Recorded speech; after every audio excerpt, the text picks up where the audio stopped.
இயேசுவின் ரத்தம் ஜெயம். Praise the Lord my dear brothers and sisters. இந்த நாள்லயும் ஆவியானவர் உணர்த்தின காரியம், தகாதவற்றை கேட்கிறோமா? ஆவியானவர் உணர்த்தின வசனம் மத்தேயு எழுதின சுவிசேஷம் அதிகாரம் 2 வசனம் 8. நீங்கள் போய் பிள்ளையை குறித்து திட்டமாய் விசாரியுங்கள். நீங்கள் அதை கண்ட பின்பு நானும் வந்து அதை பணிந்து கொள்ளும்படி எனக்கு அறிவியுங்கள் என்று சொல்லி அவர்களை பெத்லெகேமுக்கு அனுப்பினான்.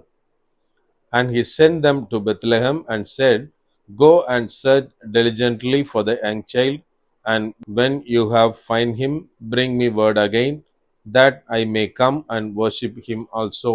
Matthew chapter 2 verse 8. எனக்கு அன்பானவர்களே, இந்த இடத்திலே ஏரோது சாஸ்திரிகளை அனுப்பினதை குறித்து இந்த இடத்துல வாசிக்கிறோம். அவன் என்ன சொல்றான் அப்படின்னா, நீங்க போய் இன்னும் அந்த குழந்தையை தேடுங்கள். யூதருக்கு ராஜா பிறந்திருக்காரு நீங்க சொல்றீங்களே, அவரை இன்னும் தேடுங்கள். நீங்க கண்ட பின்பு, நீங்க ஆராதித்த பின்பு எனக்கு அறிவியுங்க, எனக்கு தெரிவிங்க. நானும் வந்து அவரை வர்ஷிப் பண்றேன், அவரை பணிந்து கொள்ளுகிறேன் அப்படின்னு அவர்களை அனுப்புகிறான் என்று இந்த வசனம் சொல்லுகிறது. நம்ம கொஞ்சம் யோசித்து பார்த்தோம் அப்படின்னா, இருதயத்தில் இருந்து இந்த வார்த்தைகளை பேசினானா? கிடையாது. உண்மை என்ன அப்படின்னு தொடர்ந்து வாசித்தா என்ன நடந்தது அப்படின்னு நமக்கு தெரியும். நாம இந்த நாட்களில் தகாதவர்களிடமிருந்து பெறுகிற வார்த்தைகளை கேட்கிறோமா? கொஞ்சம் யோசித்து பார்க்கணும். என கண்மானவர்களே, நம்ம இன்னைக்கு கர்த்தருடைய காரியத்தை, கர்த்தருடைய ஜனங்கள், தேவ பிள்ளைகள்கிட்ட மாத்திரம்தான் நம்ம பேசணும். ஏன் அப்படின்னா, நம்ம வந்து தேவனை குறித்து அறியாதவங்க கிட்ட அதை பத்தி பேசும்போதுல அவங்க கொடுக்கிற அந்த கமெண்ட்ஸா இருக்கட்டும், அவங்க சொல்ற ஐடியாஸா இருக்கட்டும், எல்லாமே ரொம்ப வேற மாதிரி உலகத்துவமா இருக்கும். இதே மாதிரியான ஒரு காரியத்தை எங்க பார்க்கலாம் அப்படின்னா, ஏவாளுடைய வாழ்க்கையில நம்ம பார்க்கலாம். அதாவது கர்த்தர் ஆதாமையும் ஏவாளையும் உருவாக்கினார், அவர்களை ஏதேன் தோட்டத்தில் வைத்திருக்கிறார். எல்லாமே ஸ்மூத்தா போயிட்டு இருக்கு. எது வரைக்கும் அப்படின்னா, ஏவாள் வந்து கர்த்தருடைய சத்தத்தையும் ஆதாமுடைய சத்தத்தையும் கேட்ட வரைக்கும் கரெக்டா போயிட்டு இருந்தது. நம்ம கொஞ்சம் அந்த இடத்துல ஆதியாகமத்துல வாசித்தா, எப்போ அவ வந்து சர்ப்பம், அதாவது அந்த பாம்பு ரூபத்துல வந்த பிசாசனுடைய அந்த வார்த்தைகளை கேட்டாலோ, அப்பந்தான் பிரச்சனை ஆரம்பிச்சது.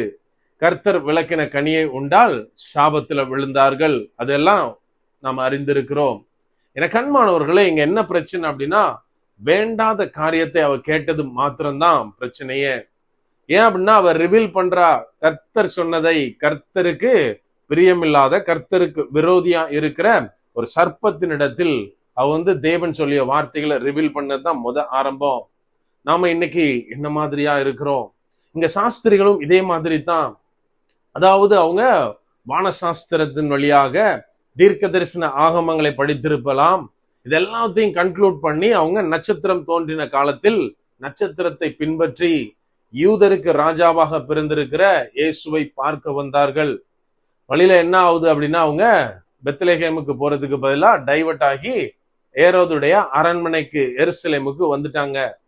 அவங்க தங்கள் வந்த காரியத்தை, இயேசுவை பார்க்க வந்ததை அவன்கிட்ட ரிவீல் பண்ணும் போதுதான் தகாத காரியங்கள் இங்க வருகிறது. அதாவது ஏரோது சொல்லி அனுப்புறாரு, நீங்க போங்க, பாருங்க, பார்த்துட்டு எனக்கு சொல்லுங்க அப்படின்னு. அவரோட அல்டிமேட் எய்ம் என்னன்னா, இயேசுவை குழந்தையா இருக்கும் போச்சுல கொன்னுறணும். ஏன்னா அவருக்கு தெரியும், ஆகமங்கள், தீர்க்கதரிசியுடைய வார்த்தைகள் எல்லாம் எதை குறிக்குதுன்னா, பெத்லெகேமில் பிறக்க போகிற இயேசு வந்து ஒரு பெரிய இரட்சகராய், ஒரு பெரிய கிங்கா வருவார் அப்படின்னு எல்லாம் குறிக்கிறது.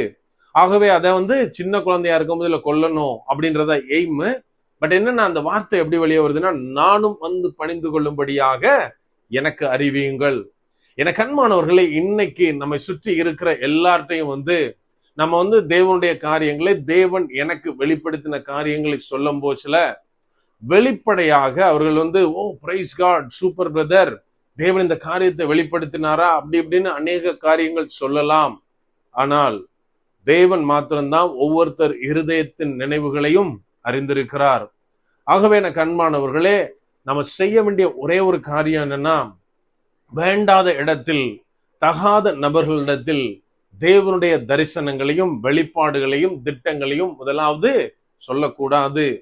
அடுத்ததாக, தேவனுக்கு பிரியமில்லாத, தேவனோடு கூட நடக்காத காரியங்கள் யார்கிட்ட இருந்தாவது வந்தா அது வேண்டாத காரியமா இருக்கும். ஆனா நமக்கு அந்த சிச்சுவேஷனுக்கு ஈவன் ஊழியத்துல கூட அது பயன்படுற காரியம் மாதிரி வெளிப்படையா தோன்றலாம். அதை நாம அப்படியே ஏற்றுக்கொள்ள கூடாது. முதலாவது தேவ சமூகத்திலே நின்று ஆலோசனை கேட்க வேண்டும். தேவன் சொல்லிய காரியத்தை மாத்திரமே நாம் கடைபிடித்து செய்யும் போது தேவன் எல்லாவற்றையும் பார்த்து கொள்வார். சோ நம்ம செய்ய வேண்டிய ஒரு காரியம், தேவனுடைய சமூகத்தில் மாத்திரமே என் காரியங்களை, என் வார்த்தைகளை, என் சொற்களை, என் செயல் எல்லாவற்றையும் நாம் பெற்றுக்கொண்டு நடக்கும்போது தேவன் எல்லாவற்றிலும் பெரிய பெரிய காரியங்களை அதன் வேலையில் செய்ய போதுமானவராயிருக்கிறார். அப்படியே கண்களை மூடுவோமா? அன்பான ஆண்டவரே, இந்த நேரத்திலே அப்பா உம்மை நோக்கி பார்க்கிறோம். ஆவியானவர், நீர் எங்களோட இருக்கிறீர், அதற்காக நன்றி செலுத்துகிறோம். அப்பா, நீர் எங்களை அழைத்த அழைப்பிற்காக நன்றி தகப்பனே. நீர் எங்களுக்கு தந்த ஒவ்வொரு தரிசனத்திற்காகவும் வாக்கு தத்தத்திற்காகவும் இந்த நேரத்துல நன்றி செலுத்துகிறோம் அப்பா. அப்பா, நாங்கள் தேவையில்லாத இடத்துல சில காரியங்களை பேசாமல் இருக்க ஆவியானவர் நீர் எங்களை பாதுகாத்து கொள்ளுங்க. வருகிற எல்லா ஆலோசனைகளையும் நாங்கள் ஏற்றுக்கொள்ள கூடாது தகப்பனே. ஒவ்வொரு காரியத்தையும் அப்பா, எங்களுக்கு வருகிற எந்த ஆலோசனையா இருந்தாலும் சரி, தேவ சமூகத்துல அமர்ந்து ஆவியானுடைய ஆலோசனையை பெற்ற மாத்திரமே நாங்கள் நடக்க நீங்க எங்களுக்கு உதவி செய்யுங்க. முற்றிலுமா எங்களை தாழ்த்தி ஒப்பு கொடுக்கிறோம். பலப்படுத்தி ஆசீர்வதிங்க. மீட்பர் இயேசுவின் மூலம் ஜெபிக்கிறோம். ஜெபம் கேளும் எங்கள் நல்ல பிதாவே. ஆமென். God bless.